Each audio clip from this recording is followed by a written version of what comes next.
नमस्कार विद्यार्थी मित्रांनो, आज आपण जो आपल्या क्लासवर जो पोलीस भरतीच्या दृष्टिकोनातून 100 गुणाचा पेपर घेतलेला होता, त्यापैकी आपण या ठिकाणी गणित, बुद्धिमत्ता, विज्ञान आणि भूगोलाचे काही निवडक असे 50 प्रश्न बघणार आहे, जे तुम्हाला आगामी जे औरंगाबाद आणि जे तुमचे जळगाव एसआरपीएफचे पेपर राहिलेले आहेत त्यामध्ये निश्चितच या गोष्टीचा तुम्हाला फायदा होणार आहे। तर बघा मित्रांनो, या ठिकाणी पहिला प्रश्न दिला होता, एका घड्याळात 9:30 झालेले होते व 10 वाजायला 10 कमी होती, ही एकच वेळ दर्शवल्या जाते। एक तर काय होईल, 9:03 झालेले राहील किंवा मग 10 वाजायला 2 कमी राहील। ठीक आहे, ही एकच वेळ तुम्हाला घड्याळातील कोणती अचूक वेळ दर्शवणार आहे असा प्रश्न केलेला होता। तर बघा आता या ठिकाणी तुमचं उत्तर कसं येणार आहे, तर बघा सरळ सरळ काय करायचं, तर 9:03 झाले होते आणि 10 वाजायला 2 कमी होते। तर या ठिकाणी तुमची जे सुरुवातीचे 3 आहे म्हणजे 3x प्लस काय करायचे आहे तुम्हाला, दुसऱ्या इकडचे 2x प्लस करायचे होते, ही मिनिट आहे म्हणून बरोबर काय येईल या ठिकाणी मिनिट येईल। आणि टोटल मिनिट असतात 60, 3x आणि 2x होईल या ठिकाणी 5x बरोबर किती होईल 60, म्हणजेच x बरोबर 60 भागेला होईल 5, म्हणजे या ठिकाणी xचं व्हॅल्यू किती आलं तुमचं 12 आलं आहे। आता तुम्हाला विचारलं की घड्याळामध्ये किती वाजलेले आहे, तर बघा 9:03 झाले होते आणि xचं व्हॅल्यू किती आलं आहे 12, म्हणजे 12 गुणिला जर तुम्ही 3 जर केले तर किती येईल 12×3 = 36, म्हणजे 9:36 झालेले होते, हे तुमचं अचूक उत्तर या ठिकाणी होणार आहे। त्यानंतरचा प्रश्न बघा मित्रांनो, रिझनिंगचा प्रॉब्लेम आहे। या ठिकाणी जसं ए बी बी दिला आहे, नंतर बी सी डी डी दिला आहे, नंतर C D E double F दिला आहे, नंतर डी ई एफ जी आणि लास्ट दिला एच एच। आता एक गोष्ट तुमची क्लिअर झाली असेल, जसं या ठिकाणी ए बी सी डी, तर या ठिकाणी काय येईल ई येईल आणि ई नंतर काय येणार आहे तुमचं ई आणि एफ येईल। म्हणजे या ठिकाणी बघा ई एफ पहिला ऑप्शन आहे, त्यानंतर ई एफ दुसरा ऑप्शन आहे आणि ई एफ तिसरा ऑप्शन आहे। आता शेवटी आता त्यानंतर बघा, आता तुम्ही एक तर लास्ट उरणे काढू शकता, जसं आता या ठिकाणी डबल बी दिला आहे, सी ची गॅप दिली आहे, डबल डी दिला आहे, त्यानंतर ई ची गॅप दिली आहे, डबल एफ दिला आहे, नंतर एच आहे म्हणजे आय ची गॅप राहील आणि काय येईल डबल जे येईल, म्हणजे तुमचं लास्ट उरून सुद्धा आन्सर क्लिअर होईल, म्हणजे याचं अचूक उत्तर येईल तुमचं पर्याय क्रमांक डी। त्यानंतर बघा मित्रांनो, एका वाचनालयात रविवारी सरासरी 510 सदस्य येतात, एका वाचनालयात रविवारी सरासरी 510 सदस्य येतात व इतर दिवशी सरासरी 240 सदस्य येतात। तर 30 दिवस असलेल्या एका महिन्यामध्ये पहिल्या दिवशी रविवार असेल तर त्या महिन्यात सरासरी किती सदस्य प्रत्येक दिवशी वाचनालयात येतील। तर बघा 30 दिवस आहे, त्यापैकी पहिला रविवार घेतला म्हणजे त्या एका महिन्यामध्ये टोटल तुमचे 5 रविवार येईल। ठीक आहे, आणि 5 रविवारचे या ठिकाणी बघा रविवारचे सरासरी 510 दिली आहे, म्हणजे या ठिकाणी काय होईल तुमचं 510 गुणिला 5 म्हणजे टोटल विद्यार्थी होणार आहे 2550। त्यानंतर बघा आता उरलेल्या दिवसांची सरासरी त्यांनी म्हटलं 240 आहे, तर उरलेले दिवस किती 30 पैकी मग 25 आणि यांची टोटल केली तर ते होईल या ठिकाणी 6000। आता या दोघांची टोटल जर केली तर ते येणार आहे 8550 आणि भागीला काय करायचे आहे तुम्हाला 30 करायचे आहे। ठीक आहे, तर असं तुमचं उत्तर या ठिकाणी किती येणार आहे 285, म्हणजे त्यांची जर सरासरी सदस्य संख्या जर म्हटली तर 285 होईल। त्यानंतरचा प्रश्न बघा मित्रांनो, जर एक्सचे 65% बरोबर वायचे 13% असेल आणि वायचं व्हॅल्यू जर 2000 दिलं असेल तर एक्स बरोबर काय होईल। तर बघा आता या ठिकाणी आपण मांडणी मी ऑलरेडी करून घेतली, म्हणजे जेणेकरून आपला तेवढा वेळ या ठिकाणी वाचणार आहे। बघा एक्सचे 65%, तर एक्स गुणिला 65 भागीला 100%, म्हणजे भागीला 100 बरोबर वायचे 13% म्हटले होते त्यांनी, तर वायचं व्हॅल्यू किती आहे 2000 गुणिला 13%। आता तुम्हाला काय करायचं आहे, तर या ठिकाणी तुम्ही हे 2 0 आणि हे 2 0 या ठिकाणी कट होईल आणि 13 दुने काय होईल 26, म्हणजेच किती 260 होईल। इकडली संख्या इकडे जाईल तेव्हा काय होईल गुणिला होईल आणि भागीला काय होईल 65। ठीक आहे, आता 65 तुम्ही 260 ला भाग देऊ शकता 4चा आणि 4 गुणिला 100 जर केले तर या ठिकाणी तुमचं अचूक जे उत्तर आहे ते येणार आहे 400। मग त्यानंतर बघा आता नंतरचं बघू आपण उदाहरण। या ठिकाणी बघा आता 19.2 भागीला 4.8 गुणिला 4.04 प्लस 3.84 बरोबर किती। तर बघा आता 19.2 भागीला 4 किती आहे 8 आहे। यानंतर बघा आता दोन्ही एक एक घरानंतरच पॉईंट कॅन्सल होईल, 48 न मग 192 ला भाग देईल 4चा। त्यानंतर बघा आता 4 गुणिला या ठिकाणी कोणती संख्या येईल मग 4.04, ही संख्या या ठिकाणी गुणाकारामधील या दोघांचा गुणाकार म्हटलं तर 16.16 येईल आणि प्लस तुम्हाला काय करायचे होते 3.84। ठीक आहे, तर याची टोटल जी बेरीज येईल तर ती येईल 2000 आणि 2 घरानंतर पॉईंट, म्हणजे अचूक उत्तर या ठिकाणी बनणार आहे तुमचं 20। त्यानंतरचा प्रश्न बघा मित्रांनो, या ठिकाणी नंतरचा प्रश्न दिला आहे, जर LOACचा संकेत जो आहे तो 1357 दिला आहे, GAIN चा संकेत जो आहे तो 2468 असेल, तर 84615 चा संकेत काय असणार आहे। तर बघा आता 8साठी त्यांनी काय यूज केला, जसं या ठिकाणी बघा जे 8 आहे तर या 8 आहे ना, तर इकडचं शेवटचं अक्षर राहणार आहे म्हणजे काय एन, म्हणजे पहिला तुमचा एन येईल. किती ऑप्शनमध्ये आहे तर पहिल्याच एकाच ऑप्शनमध्ये आहे म्हणून याचा पर्याय क्रमांक काय येईल, सी बनून जाईल. त्यानंतर बघा मित्रांनो नंतरचा क्वेश्चन या ठिकाणी दिलेला आहे. एका त्रिकोणाची जे क्षेत्रफळ आहे हे 270 चौरस सेमी असून त्याचा पाया 36 सेमी आहे, तर त्याची उंची किती आहे. तर बघा आता त्रिकोणाचे क्षेत्रफळाचं सूत्र जर म्हटलं तर काय, तर क्षेत्रफळ बरोबर या ठिकाणी होईल तुमचं क्षेत्रफळ बरोबर या ठिकाणी होईल तुमचं पाया गुणिले 1/2 पाया गुणिला उंची. आता क्षेत्रफळ आहे 270 बरोबर 1/2 गुणिला पाया किती आहे 36 गुणिला काय उंची आहे. या 2 न 36ला भाग जाईल, या ठिकाणी 18चा भाग जाईल. ठीक आहे, आणि 18 या ठिकाणी इकडे गुणिला तर इकडे काय होईल भागीला, म्हणजे 270 भागीला 18 म्हणजेच किती उत्तर येईल तुमचं, तर 15 सेंटीमीटर. याचं अचूक उत्तर येईल 15 सेंटीमीटर. बघा मित्रांनो समोरील आपण प्रश्न बघणार आहे. एका संख्येमध्ये त्याच संख्येचा 3/4 भाग मिळवून त्याची 4 पट केली असता येणारी संख्या 126 असेल तर ती संख्या कोणती. तर बघा आता एका संख्येमध्ये, आता ती संख्या तुम्हाला माहित नाही म्हणजे ती संख्या तुम्ही आपण या ठिकाणी काय करू, एक्स घेऊ. आता या संख्येमध्ये काय करायचं, त्याच संख्येचा म्हणजे किती एक्सचा 3/4 भाग म्हणजे किती 3 गुणिला 1/4 म्हणजेच काय होईल या ठिकाणी 3/1/4. हा जर त्यामध्ये मिळवला तर त्याची बेरीज किती येईल, तर ती येणार आहे त्याची चौपट जर केली तर त्याची बेरीज येईल 126. मग बघा या ठिकाणी मी ऑलरेडी करून ठेवला आहे.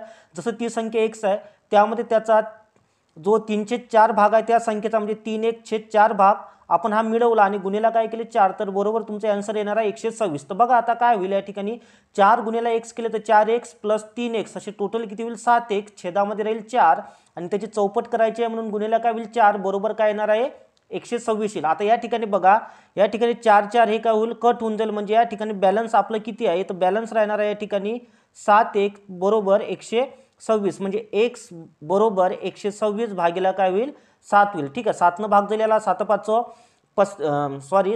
भाग दिलेला 7 खाली किती होईल 5 शिल्लक राहील आणि 7 या ठिकाणी किती 56, म्हणजे असं अचूक उत्तर येणार आहे तुमचं या ठिकाणी 18. त्यानंतरचा प्रश्न बघा, खालीलपैकी धनपरिमेय संख्या कोणती हे तुम्हाला ओळखायला सांगितलं. परिमेय संख्या म्हणजे जे तुम्ही ज्याचं उत्तर काढू शकता. ठीक आहे, तर ती परिमेय संख्या आणि यामध्ये तुम्हाला धनपरिमेय संख्या विचारली आहे.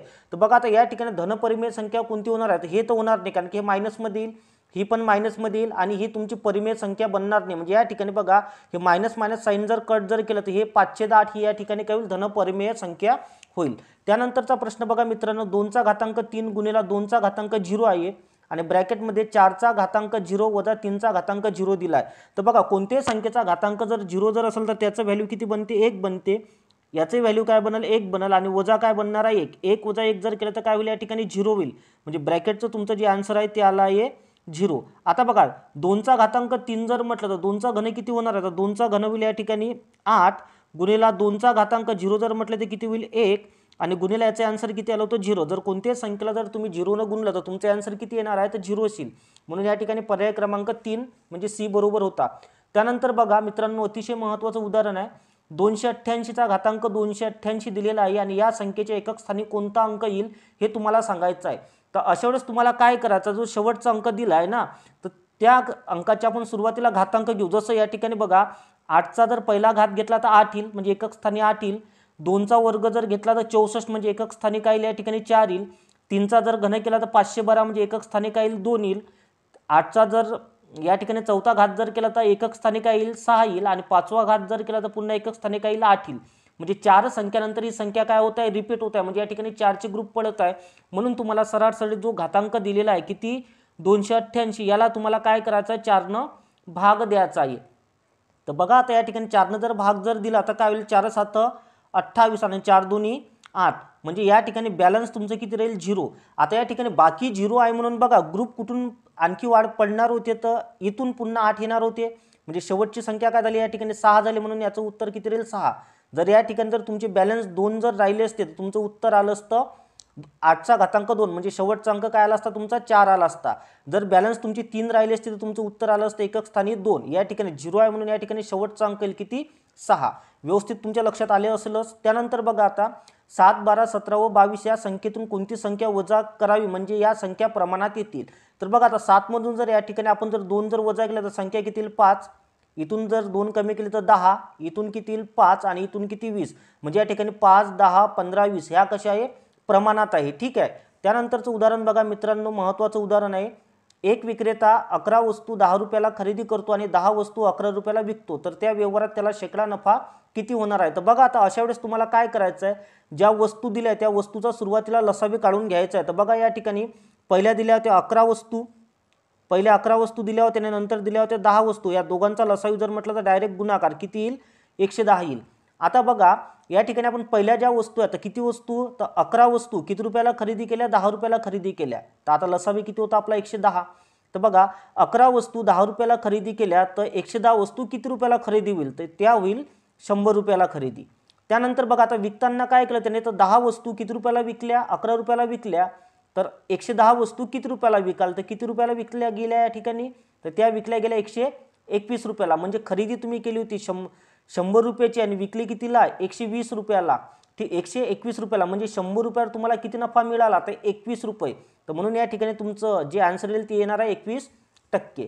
त्यानंतर बघा मित्रांनो, नंतरचं एक्झाम्पल आहे या ठिकाणी लहानात लहान 2 अंकी, 3 अंकी आणि 4 अंकी संख्यांच्या सरासरीला 10ने भागून 6ने गुणल्यास उत्तर काय येईल?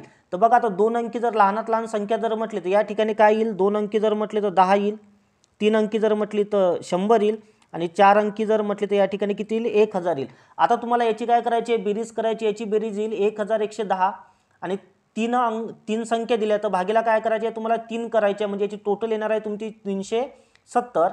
आता या संख्येला काय करायचे आहे? 10ने भागून आणि कितीने गुणून? 6ने. तर बघा आता याला जर तुम्ही जर 10ने भागलं तर या ठिकाणी 0 कट. आता या ठिकाणी शिल्लक आहे 37 गुणिले 6 म्हणजेच किती? 222. हे याचं अचूक उत्तर बनणार आहे. त्यानंतरचा प्रश्न बघा मित्रांनो, दशादशे काही दराने 2580 रुपये रकमेचे 8 महिन्याचे व्याज 344 रुपये येते, तर व्याजाचा दर किती आहे? तर या ठिकाणी बघा तुमचं सूत्र यूज होईल सरळ व्याज बरोबर मुदक, म्हणजे मुद्दल गुणिला दर गुणिला काय? कालावधी. तर बघा सरळ व्याज दिला या ठिकाणी 344 बरोबर मुद्दल होती 2580, दर तुम्हाला माहीत नाही. आणि या ठिकाणी बघा जो कालावधी आहे तो महिन्यामध्ये दिलाय, म्हणून या ठिकाणी मी काय केलं? 12 पैकी 8 महिने घेतले आहे आणि भागीला काय येईल? 100 येईल. ठीक आहे. आता या ठिकाणी तुम्हाला दर काढायचा, म्हणून या बाकी सर्व संख्येचं काय होईल? पक्षांतर होईल. म्हणजे या ठिकाणी दर बरोबर 344 गुणिला 100 गुणिला काय? 12 भागीला होणार आहे 2580 गुणिला 8. ठीक आहे. या सर्व संख्येला भाग देऊन याचं तुमचं अचूक जे उत्तर आहे ते बनणार आहे 20. नेक्स्ट उदाहरण बघूया आपण आता. 9 पुरुष एक काम 12 दिवसात पूर्ण करतात. तर बघा आता 9 पुरुष एक काम किती दिवसात पूर्ण करतात? 12 दिवसात. म्हणजे या ठिकाणी बघा 9 गुणिला काय होईल? 12 होईल. आता भागीला तुम्हाला काय पाहिजे होते? या ठिकाणी पुरुषच पाहिजे होते, परंतु बघा आता यांनी काय म्हटलं? जर 4 पुरुष 6 स्त्रियांनी एवढे काम करीत असल्यास तर 18 स्त्रिया किती दिवसात काम पूर्ण करणार आहे? म्हणजे आता भागीला या ठिकाणी काय आहे दिलाय? त्यांनी 18 स्त्रिया दिलाय, परंतु वरती काय आहे? पुरुष आहे. म्हणजे आता तुम्ही याला भाग देऊ शकत नाही. एक तर तुम्हाला पुरुषांना स्त्रियांमध्ये कन्वर्ट करावं लागेल किंवा स्त्रियांना पुरुषांमध्ये. तर आपण काय करू? स्त्रियांना पुरुषांमध्येच कन्वर्ट करू. जसं या ठिकाणी म्हटलं होतं 9 पुरुष किती दिवसात? 12 दिवसात. आता भागीला जे 18 स्त्रिया आहेत तर 18 स्त्रिया म्हणजे किती पुरुष या ठिकाणी होईल? तर बघा आता 4 पुरुष म्हणजे किती स्त्रिया होईल? 6. 8 पुरुष जर म्हटले तर किती स्त्रिया होईल? 12. आणि जर या ठिकाणी बघा 12 पुरुष जर म्हटलं तर किती स्त्रिया झाल्या असत्या? तर 18 स्त्रिया झाल्या असत्या. म्हणजे या ठिकाणी 18 स्त्रिया म्हणजे किती पुरुष होईल? तर 12 होईल. म्हणून या ठिकाणी मी 18 स्त्रियाच्या ऐवजी काय घेऊ शकतो? 12 पुरुष घेऊ शकतो. ठीक आहे. आता माप सारखं झालं म्हणून 12 काय झाले? कट. म्हणजे अचूक तुमचे आन्सर किती बनणार आहे या ठिकाणी? तर 9 बनल. नंतर बघा आता 48 भागीला 12 गुणिला ब्रॅकेटमध्ये 9/8 चे 4/3 भागीला 3/4 गुणिला काय? 2/3 दिलाय. तर बघा सरळ मी मांडणी करून घेतो. 48 भागीला 12 केला आहे. बघा साईन कोणता आहे? गुणाकाराचा. गुणिला काय येईल? 9/8 केले आहे. ठीक आहे. चे म्हणजे पुन्हा गुणिला काय येईल? 4/3 येईल. त्यानंतर भागाकाराचा साईन मी काय केला आहे? भागाकाराला मी गुणाकारामध्ये कन्वर्ट केला आहे. ठीक आहे. म्हणजे भागाकारचं जे साईन आहे ते मी गुणाकारामध्ये केलेलं आहे, म्हणून ही संख्या व्यस्त होईल. म्हणजे 4 वर येईल आणि 3 काय येईल? खाली. आणि गुणिला काय? 2/3. ठीक आहे. आता तुम्ही काय करू शकता? बघा या ठिकाणी 3 गुणिला 3 9 झाले. 9 हे काय झाले? कट झाले या ठिकाणी. त्यानंतर बघा 12 चौक 48 झाले. ठीक आहे. 4 दोन्ही 8 झाले. 2 2 काय झाले? या ठिकाणी कट झाले. म्हणजे वरती शिल्लक किती या ठिकाणी? तर 4 गुणिला 4 म्हणजेच किती? 16 आणि भागीला किती? 3. आता बघा 16 भागीला जर तुम्ही 3 कराल तर तुमचं उत्तर किती येईल? 3 5 15. बॅलन्स किती आहे? 1. म्हणजे 5 पूर्णांक काय येईल या ठिकाणी? 1/3. हे तुमचं काय बनणार आहे? अचूक आन्सर बनल. म्हणजे पर्याय क्रमांक काय? बी. त्यानंतर बघा मित्रांनो 4.5/6 मध्ये किती मिळवल्यास उत्तर 5.2/3 येईल? तर बघा आता या संख्येला ही पूर्णांकयुक्त अपूर्णांकामध्ये दिली आहे, तर हिला मी काय करतो अपूर्णांकात कन्वर्ट करतो. 6 चूक 24, 24 आणि 5 किती 29. ठीक आहे, म्हणजे 29 किती होईल 6, जसं या ठिकाणी मी घेतलं आहे. ठीक आहे, याच्यामध्ये किती मिळवल्यास किती मिळवले x मिळवले तेव्हा उत्तर किती येईल तर 9 5.2/3 म्हणजे 9 5 45 आणि 2 किती 47 म्हणजे 47/9 काय बनेल याचं उत्तर. आता बघा या ठिकाणी x बरोबर काय होईल तर 47/9 वजा 29 काय होईल 6 होईल. आता या दोन्ही संख्येचा मी लसावी घेतो 9 आणि 6चा लसावी जर म्हटलं तर 18. 9 मी 18ला भाग देईल तर 2चा भाग जाईल या ठिकाणी. ठीक आहे, आणि 2 47ला गुणलं तर किती येईल किती येईल 94. वजाचं साईन जसच्या तसं घेतलं आहे. 6 जर मी लसावीला भाग दिला म्हणजे 18ला भाग दिला तर कितीचा भाग जाईल 3चा आणि 29 गुणिले 3 केले तर किती होईल 87. आता बघा 94 वजा 87 जर केले तर किती येईल 7 आणि छेदामध्ये किती 18. तर हे झालं तुमचं अचूक उत्तर म्हणजे पर्याय क्रमांक काय 1. त्यानंतरचा प्रश्न बघा मित्रांनो, जर ए चे मासिक वेतन बी च्या मासिक वेतनाच्या 10% जास्त आहे तर बी चे मासिक वेतन ए च्या मासिक वेतनाच्या किती टक्के कमी आहे. या ठिकाणी बघा आता बी चं मासिक वेतन या ठिकाणी मी 100 घेतलंय म्हणजे ए चं त्यापेक्षा 10% जास्त होईल म्हणजे किती 110. आता म्हटलं त्यांनी की बी चं मासिक वेतन ए पेक्षा कितीनं कमी आहे. तर बघा आता या ठिकाणी तुम्हाला दिसत आहे की कितीनं कमी आहे 10नं कमी आहे. ठीक आहे, कितीवर कमी आहे तर 110वर कमी आहे. म्हणून 110वर 10 तर 100वर किती. तर या ठिकाणी हे 100 इकडे गुणिला जाईल म्हणजेच काय होईल 1000 भागेला काय होईल 1000 भागेला काय होईल 110. 0 0 कट 100 भागेला 11 म्हणजेच तुमचं उत्तर काय येईल या ठिकाणी 9.1/11 तुमचं अचूक उत्तर या ठिकाणी बनणार आहे. नंतर बघा आता 250 माणसे 5 तास प्रति दिवसाप्रमाणे एक काम 20 दिवसात पूर्ण करतात आणि तेच काम रोज 8 तास करून 10 दिवसात पूर्ण करण्यासाठी किती माणसे लागणार आहे.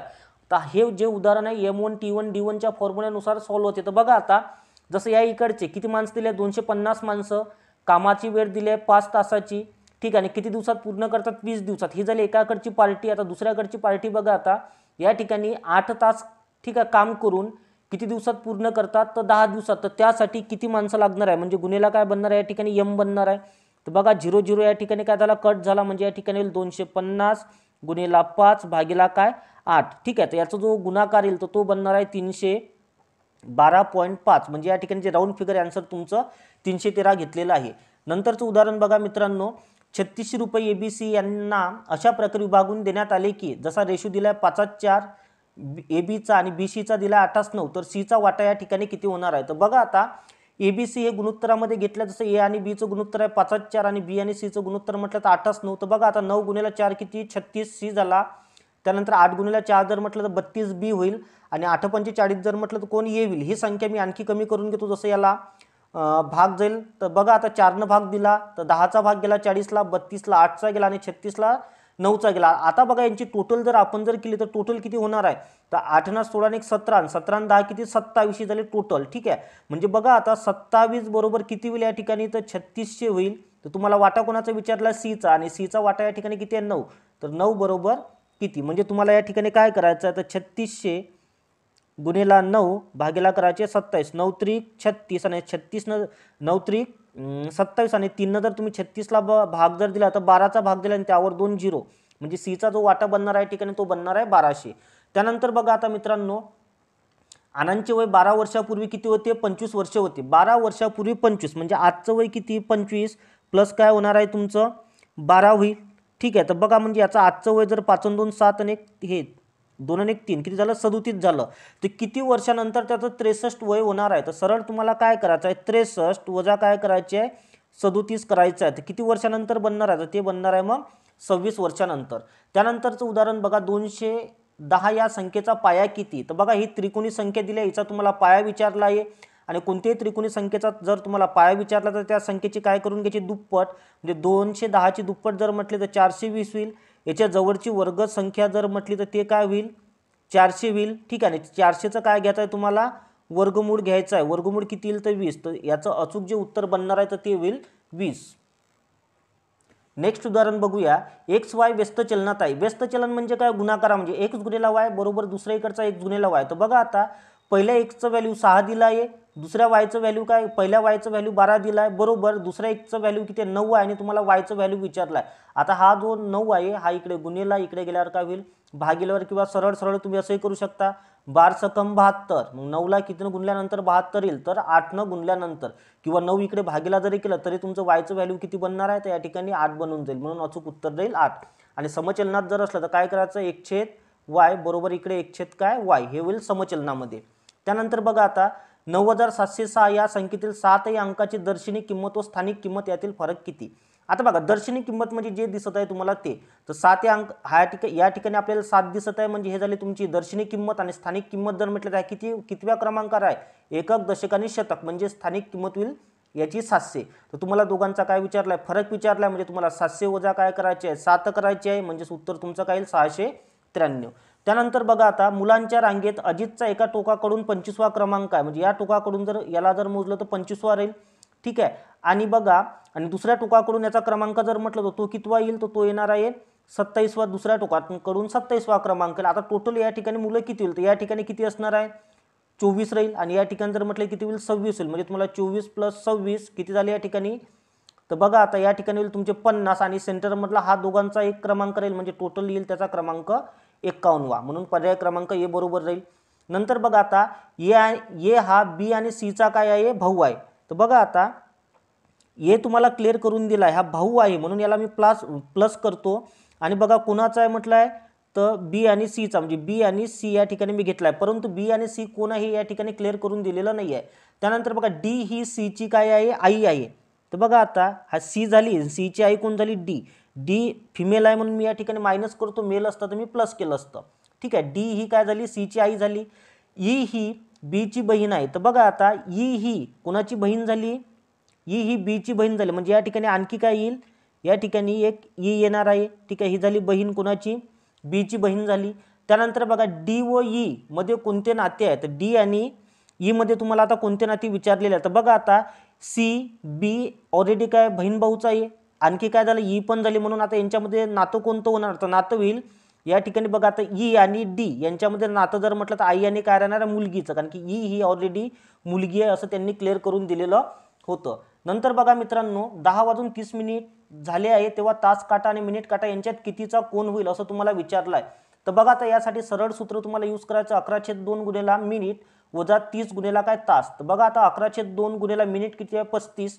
2 मी 35ला भाग दिला तर 17.5चा भाग जाईल, वजा 30 गुणिले किती वाजले होते, 10. तर मग या ठिकाणी तास मी 10 घेतले, म्हणजे या ठिकाणी 30 गुणिले 10 किती होईल, 300. वजा तुम्हाला करायचे 192.5. या दोघांचा गुणाकार 192.5 येईल. म्हणजे तुमचं अचूक जे उत्तर आहे ते येणार आहे 107.5 डिग्री. म्हणजेच तुमचं पर्याय क्रमांक सी 107.12 डिग्रीचा काय बनणार आहे, कोन बनेल. नंतरचं उदाहरण बघा. 3 मार्च 2004 हा दिवस जर सोमवार असेल तर 3 मार्च 2011 या दिवशी कोणता वार असणार आहे. सरळ सरळ तुम्हाला त्याच दिवसाचं पण वर्ष हे नवीन दिलेलं आहे. तर बघा आता 2004चा काय सोमवार आहे.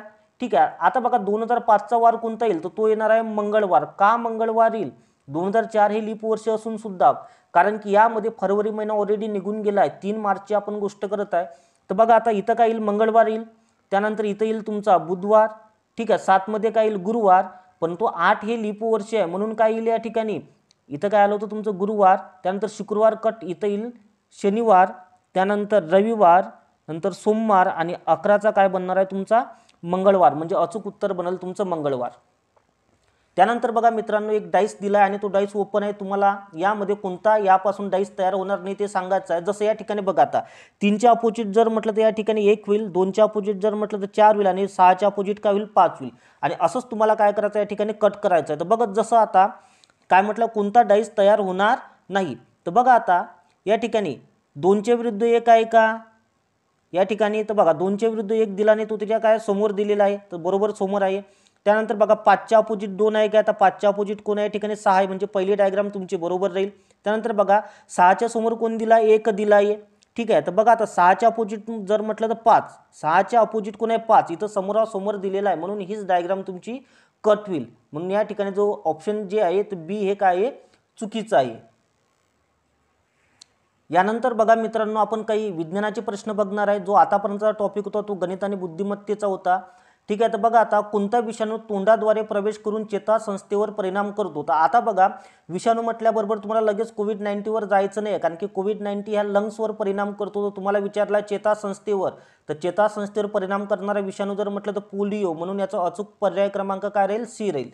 त्यानंतर बघा पाणी कोणत्या तापमानास उकळल्या जाते, तर पाणी बघा या ठिकाणी सर्व तापमान हे फॅरेनहाइटमध्ये दिलं तर पाणी उकळल्या जाते 212 फॅरेनहाइटवर, ठीक आहे. कारण की सेल्सिअस जर म्हटलं असतं तर 0 ते काय 100 डिग्री सेल्सिअस म्हणजे 100 वर उकळलं असतं. फॅरेनहाइट जर म्हटलं तर 32 पासून 212 राहील म्हणजे 212 वर, आणि केल्विन जर म्हटलं तर 273 पासून तर 373 केल्विन राहील, ठीक आहे. तर म्हणजे याचं केल्विन तुम्हाला आन्सर विचारलाय फॅरेनहाइटमध्ये म्हणून उत्तर येईल 212. त्यानंतर बघा खालीलपैकी जळ पाण्याचे सूत्र काय. जळ पाणी म्हणजे ड्यूटेरियम ऑक्साईड होईल म्हणजे याचं अचूक उत्तर येईल पर्याय क्रमांक सी D2O. त्यानंतर बघा मानवाच्या खालीलपैकी कोणत्या आंतरिक इंद्रियावर हिपॅटायटिस बी चा प्रादुर्भाव होतो, तर याचं अचूक उत्तर राहणार आहे यकृत, कारण की हिपॅटायटिस बी ही यकृताची रोगग्रस्त काय स्थिती आहे. नंतरचा प्रश्न बघा खालीलपैकी कोणता हरितगृह वायू संपूर्ण मानव निर्मित आहे, तर तो आहे क्लोरोफ्लोरोकार्बन, कारण की हा गाडीच्या इंधनामधून काय निघतो बाहेर निघतो आणि हा मानवाने निर्माण केला आहे. CO2 मिथेन किंवा नायट्रस ऑक्साईड मानवाने निर्माण केलेला नाही आहे. त्यानंतरचा प्रश्न बघा कोणत्या राज्याचा ऊसाखालील क्षेत्रात पहिला क्रमांक आणि साखर उत्पादनात दुसरा क्रमांक लागतो, ते आहे राज्य उत्तर प्रदेश. आपण आता भारताच्या भूगोलाचे काही क्वेश्चन बघणार आहे. त्यानंतर बघा आता महाराष्ट्राचा प्रमुख जलविभाजक जर म्हटलं तर कोण आहे, तर तो राहणार आहे सह्याद्री पर्वत. त्यानंतरचा प्रश्न बघा भारतातील पहिले अणुविद्युत प्रकल्प कोणत्या जिल्ह्यात उभारण्यात आले, तर ते उभारण्यात आले होते तारापूरमध्ये, ठीक आहे. त्यानंतरचा प्रश्न बघा मन्नारचे आखात कोणत्या राज्याच्या पूर्वेस आहे, तर मन्नारचे आखात हे कुठं आहे, तामिळनाडूमध्ये आहे, ठीक आहे. त्याच राज्याच्या काय आहे पूर्व दिशेला आहे. नेक्स्ट क्वेश्चन बघा भारतातील सर्वाधिक क्षारतेचं प्रमाण असलेलं सरोवर कोणतं, तर बघा हे जे दिलेले आहे सर्व खाऱ्या पाण्याचं सरोवर आहे. उलर जर म्हटलं तर हे गोड्या पाण्याचं काय सरोवर आहे. तर बघा आता सर्वाधिक क्षारतेचं प्रमाण म्हटलं तर कुठं आहे, तर सांबार राजस्थान या ठिकाणी सर्वाधिक क्षारतेचं प्रमाण आहे. आणि तटीय जर म्हटलं ठीक आहे तर ते कोणतं राहणार आहे तुमचं चिल्का, ठीक आहे. आणि लोणार जर म्हटलं तर हे आपल्या महाराष्ट्रामधील आहे. त्यानंतरचा प्रश्न बघा आता खालीलपैकी कोणता प्राणी कीटक वर्गात येत नाही, तर मच्छर कीटक वर्गामध्ये येतो, माशी सुद्धा येते, स्पायडर पण येते म्हणजे कोळी. बेडूक हा तुमचा कीटक वर्गामध्ये येणार नाही, तो कशामध्ये जाईल तर उभयचर वर्गामध्ये येणार आहे. त्यानंतरचं बघा आता एखाद्या वस्तूच्या स्थानबद्दलाला रिकामी जागा असं म्हटलं जाते, तर काय म्हटलं जाईल तर वेग असं म्हटलं जाणार आहे. नेक्स्ट क्वेश्चन बघा कोणत्या प्राण्याचे हृदय सर्वात मोठे असते, तर जिराफ या प्राण्याचं जे हृदय आहे हे सर्वात मोठं आहे.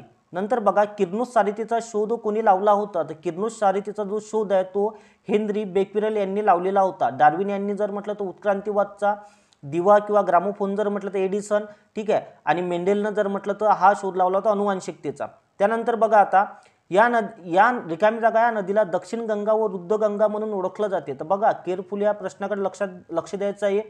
दक्षिण गंगा जर म्हटलं तर गोदावरी आणि कावेरी, परंतु रुद्ध गंगा म्हटलंय म्हणून या ठिकाणी एकच उत्तर येणार आहे आणि ते उत्तर येईल तुमचं गोदावरी. नंतर बघा जांभी मृदा खालीलपैकी कोणत्या जिल्ह्यामध्ये आढळते, तर बघा जांभी मृदा ज्या ठिकाणी सर्वाधिक पाऊस आहे त्या ठिकाणीच आढळते, ठीक आहे. तर पाऊस कोणत्या ठिकाणी सर्वाधिक आहे तर रत्नागिरी, म्हणून या ठिकाणी उत्तर येईल रत्नागिरी. आणि तांबी जर म्हटली तर त्या ठिकाणी पाऊस पण जास्त आणि ऊन पण जास्त, अशा ठिकाणी येईल तुमची तांबडी मृदा. त्यानंतर बघा परळी औष्णिक विद्युत प्रकल्प कोणत्या जिल्ह्याचा आहे, तर तो आहे बीड जिल्ह्याचा. हिराकुंड धरण कोणत्या नदीवर बांधण्यात आलेलं आहे, तर हिराकुंड धरण हे महानदीवर बांधण्यात आलेलं होतं. त्यानंतरचा प्रश्न बघा खालील कोणती नदी सिंधूची उपनदी नाही, तर सतलज आहे, रावी आहे, बियास आहे, भगीरथी नाही, कारण की भगीरथी आणि अलकनंदापासून कोणती नदी तयार झाली तर ती झाली होती गंगा नदी. आणि त्यानंतरचा लास्ट क्वेश्चन बघा भारताचे सर्वात दक्षिणेकडील टोक कोणते, तर ते राहणार आहे तुमचं इंदिरा पॉइंट. मित्रांनो अशा पद्धतीने आपण पेपरच्या दृष्टिकोनातून अतिशय महत्त्वाचे गणित बुद्धिमत्ता आणि काही भूगोलाचे आणि सोबतच विज्ञानाचे प्रश्न बघितलेले आहेत. निश्चितच तुम्हाला आजचा व्हिडिओ आवडलेला असेल. जर व्हिडिओ तुम्हाला आवडलेला असेल तर तुम्ही हा व्हिडिओ तुमच्या इतर मित्रमैत्रिणींपर्यंत सुद्धा काय करू शकता, शेअर. आणि जर अजूनही चॅनलला कोणी सबस्क्राईब केलं नसेल तर त्यांनी चॅनलला सबस्क्राईब करून घ्या. Thank you so much.